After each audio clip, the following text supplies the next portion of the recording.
ಚಿತ್ರಾನ್ನ ಪುಳಿಯೋಗರೆ ನಮ್ಮ ಮನೆಯಲ್ಲಿ ತುಂಬ ರೇರಾಗೆ ಮಾಡ್ತಾ ಇರ್ತೀನಿ. ಮಾಡಿದಾಗಂತೂ ನನ್ನ ಮಕ್ಕಳಿಗೆ ತುಂಬ ಇಷ್ಟ ಆಗುತ್ತೆ. ಅದನ್ನು ಒಂದು ಸ್ವಲ್ಪ ಡಿಫ್ರೆಂಟಾಗಿ ಮಾಡೋಣ ಅಂತ ಮೊದಲಿಗೆ ಬಾಣಲಿಗೆ ಒಂದು ಅರ್ಧ ಸ್ಪೂನಷ್ಟು ಸಾಸಿವೆನ ಹಾಕಿ, ಸಾಸಿವೆ ಸಿಡ್ದಾದ್ಮೇಲೆ ಇದಕ್ಕೇನೆ 1 ಇಂಚ್ ಚಕ್ಕೆ 2 ಲವಂಗ ಹಾಕ್ಕೊಂಡು ನುಣ್ಣಗೆ ಪೌಡರ್ ಮಾಡಿ ಇಟ್ಕೋಬೇಕು. ಈಗ ಬಾಣಲಿಗೆ ಎಣ್ಣೆ ಹಾಗೇನೆ 1 ಹಿಡಿಯಷ್ಟು ಕಡಲೆ ಬೀಜನ ಹಾಕಿ ಕಡಲೆ ಬೀಜನ ಚೆನ್ನಾಗಿ ಫ್ರೈ ಮಾಡಿ ತೆಗೆದಿಟ್ಕೋಬೇಕು.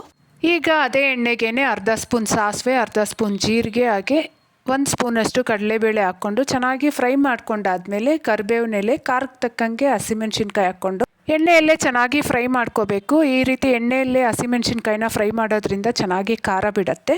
ಈಗ 2 ಮೀಡಿಯಮ್ ಸೈಜ್ ಈರುಳ್ಳಿನ ಸ್ಲೈಸ್ ಆಗಿ ಕಟ್ ಮಾಡಿಕೊಂಡು ಇದು ಸಹ ಒಂದು ಸ್ವಲ್ಪ ಸಾಫ್ಟ್ ಆಗೋವರೆಗೂ ಫ್ರೈ ಮಾಡಿಕೊಂಡು ಫ್ರೆಶ್ ಆಗಿ ಜಜ್ಜಿಟ್ಕೊಂಡಿರೋ ಅಂಥ 1 ಸ್ಪೂನಷ್ಟು ಶುಂಠಿ ಬೆಳ್ಳುಳ್ಳಿ ಪೇಸ್ಟ್, ನಾವು ಮಾಡಿಟ್ಕೊಂಡಿರೋ ಪೌಡರ್ ಸಹ ಹಾಕಿ ಹಸಿ ವಾಸನೆ ಹೋಗೋವರೆಗೂ ಚೆನ್ನಾಗಿ ಫ್ರೈ ಮಾಡ್ಕೋಬೇಕು.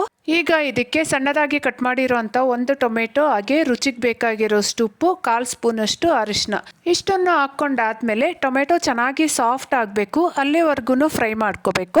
ಈ ಚಿತ್ರಾನ್ನಕ್ಕೆ ತುಂಬ ಟೊಮೆಟೊ ಹಾಕೋ ಅವಶ್ಯಕತೆ ಇಲ್ಲ, 1 ಟೊಮೆಟೊ ಹಾಕ್ಕೊಂಡ್ರೆ ಸಾಕಾಗತ್ತೆ. ಈ ಕ್ವಾಂಟಿಟಿ 2 ರಿಂದ 3 ಜನಕ್ಕಾದರೆ ಕರೆಕ್ಟ್ ಆಗುತ್ತೆ. ನಾವು ಮಾಡಿಟ್ಕೊಂಡಿರೋ ಗೊಜ್ಜನ್ನ ರೈಸ್ಗೆ ಹಾಕ್ಕೊಂಡು ಹಾಗೆ ಒಂದು ಸ್ವಲ್ಪ ಕೊತ್ತಂಬರಿ ಸೊಪ್ಪು, ಕಡಲೆ ಬೀಜನ ಹಾಕಿ ಮಿಕ್ಸ್ ಮಾಡಿಕೊಂಡ್ರೆ ಟೊಮೆಟೊ ಚಿತ್ರಾನ್ನ ರೆಡಿ.